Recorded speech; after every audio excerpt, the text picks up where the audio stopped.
Hi guys, it is Hardware Info channel, and today I will show you how to set mobile data limits on your Nokia C01 Plus. Our first step to set it is from main menu we must navigate to the settings.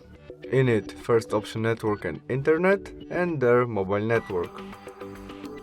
Now we have our data warming and limit. And there we can set our data mobile limits. In the first step we can set day of each month when our data starts, maybe first day of each month. Confirm by OK. Now we can turn on or turn off set data warming and set it in gigabytes or megabyte and maybe 5 gigabyte. It's data warming, and now we must turn on function set data limit.